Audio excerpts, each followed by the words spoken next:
भाषण शुरू करने से पहले सदन को एक समाचार देना चाहता हूं और सदन से ये चाहता हूं कि इसकी कड़ी शब्दों के अंदर निंदा की जाए। अध्यक्ष महोदय, मेरा भाषण शुरू करने से पहले मैं इस सदन को इन्फॉर्म करना चाहता हूं कि मेरे पार्टी के अध्यक्ष member of parliament barrister Asaduddin Owaisi साहब के ऊपर जानलेवा हमला कुछ देर पहले हुआ है। उनके ऊपर मीरठ से जब वो प्रचार करके वापस आ रहे थे तो दो बंदूकधारियों ने उनकी गाड़ी के ऊपर हमला किया, गोलियां चलाई, लेकिन उनकी जान बच गई। वो आए हैं वापस। मैं सरकार से ये अनुरोध करूंगा कि हमारे वैचारिक मतभेद हो सकते हैं, हमारे राजनीतिक मतभेद हो सकते हैं, लेकिन इस तरह की हरकतें होना, 2 महीने पहले उनके घर के ऊपर हमला हुआ जो पुलिस स्टेशन के सामने है और आज उनकी जान लेने की कोशिश की गई है। मैं चाहूंगा कि इस सदन के अंदर जितने भी हम राजनीतिक पार्टी के लोग हैं, ये मेरा या तेरा या तुम्हारा हमारा मामला नहीं है, हम सब से जुड़ा हुआ मामला है। इसीलिए जो भी दोषी है उनके ऊपर सख्त से सख्त कार्रवाई होनी चाहिए, ये मैं सूचना देना चाह रहा था। अध्यक्ष महोदय, भाषण का टाइम आप शुरू करें तो मेहरबानी। अध्यक्ष महोदय, महामहिम राष्ट्रपति जी का भाषण सुनने के बाद ऐसा लग रहा था कि इस देश के अंदर सब कुछ बहुत कुशल मंगल है, सब कुछ बहुत अच्छा चल रहा है करके। सपनों का देश कैसा होगा, ये राष्ट्रपति जी के भाषण को सुनकर ऐसा लग रहा था, लेकिन हकीकत क्या है मैं अध्यक्ष जी मैं आपको बताना चाहता हूं और शुरुआत करता हूं उन गरीबों से जिनके आंखों के अंदर आपने 6 साल पहले एक सपना दिखाया था।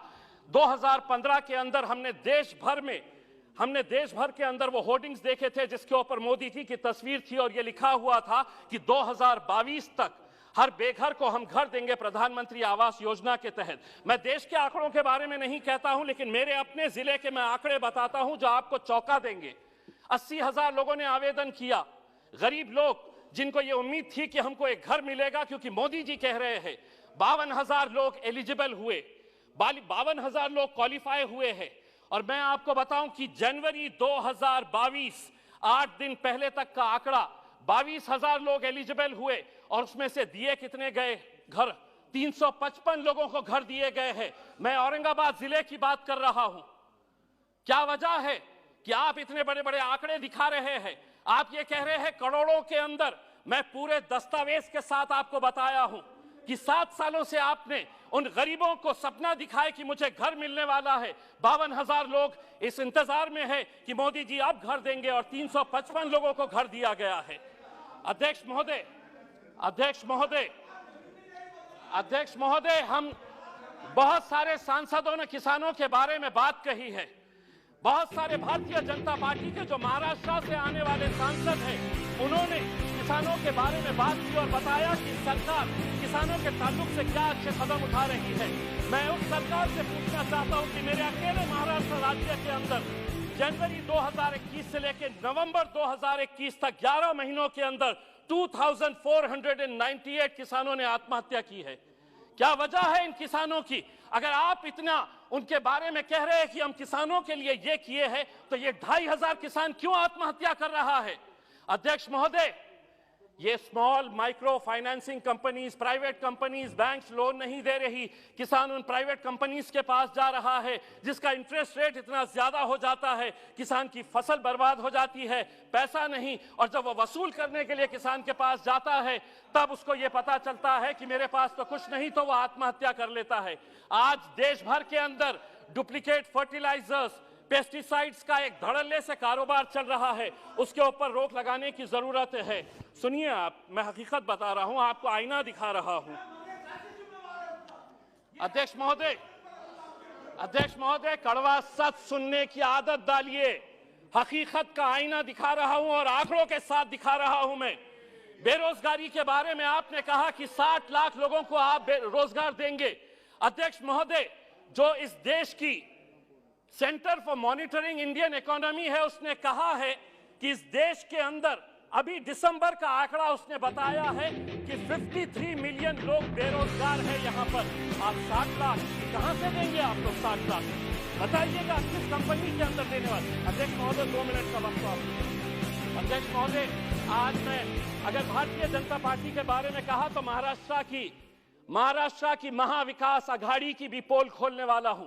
हमारी संस्कृति को किस तरह से बर्बाद किया जा रहा है, छोटी छोटी किरानों की दुकान के ऊपर अब वाइन बेचा जाने वाला है।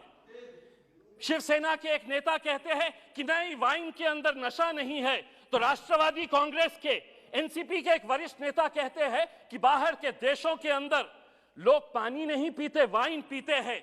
बाहर के देशों के अंदर और हमारे राज्य के अंदर फर्क यह है कि हमारे राज्य में छत्रपति शिवाजी महाराज ने जन्म लिया था।